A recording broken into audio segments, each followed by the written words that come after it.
Chapitre 3. Voyez de quel amour le Père nous a fait don, que nous soyons appelés enfants de Dieu.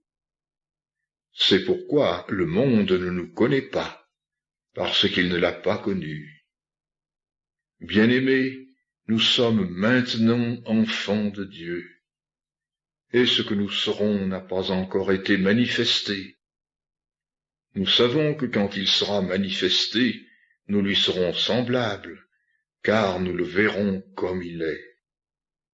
Et quiconque a cette espérance en lui se purifie comme lui est pur. Quiconque pratique le péché pratique aussi l'iniquité, et le péché est l'iniquité.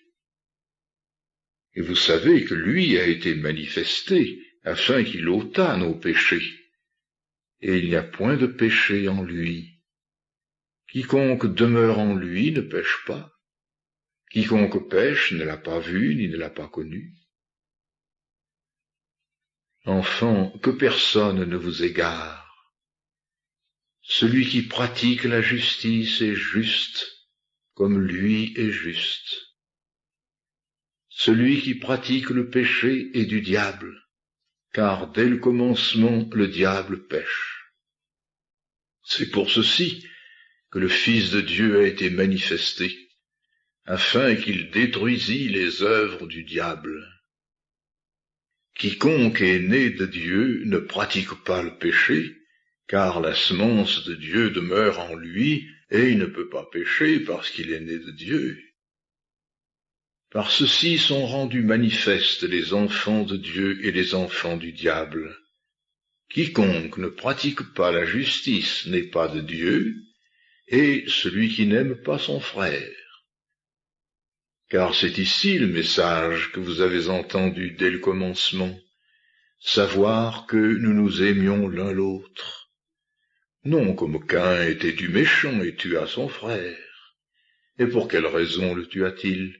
Parce que ses œuvres étaient mauvaises, et que celles de son frère étaient justes. Ne vous étonnez pas, frères, si le monde vous hait. Nous savons que nous sommes passés de la mort à la vie, parce que nous aimons les frères. Celui qui n'aime pas son frère demeure dans la mort. Quiconque hait son frère est un meurtrier, et vous savez qu'aucun meurtrier n'a la vie éternelle demeurant en lui. Par ceci nous avons connu l'amour, c'est que lui a laissé sa vie pour nous. Et nous devons laisser nos vies pour les frères. Mais celui qui a les biens de ce monde et qui voit son frère dans le besoin et qui lui ferme ses entrailles, comment l'amour de Dieu demeure-t-il en lui?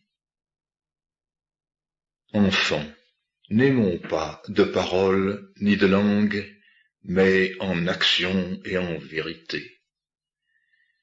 Et par ceci, nous saurons que nous sommes de la vérité et nous assurerons nos cœurs devant lui, que si notre cœur nous condamne, Dieu est plus grand que notre cœur et il sait toutes choses.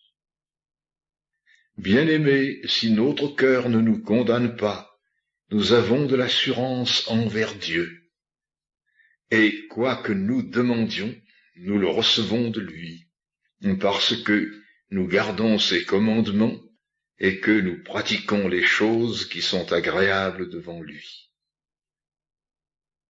Et c'est ici son commandement, que nous croyons au nom de son Fils Jésus-Christ, et que nous nous aimions l'un l'autre, selon qu'il nous en a donné le commandement. Et celui qui garde ses commandements demeure en lui, et lui en cet homme, et par ceci nous savons qu'il demeure en nous, savoir par l'Esprit qu'il nous a donné.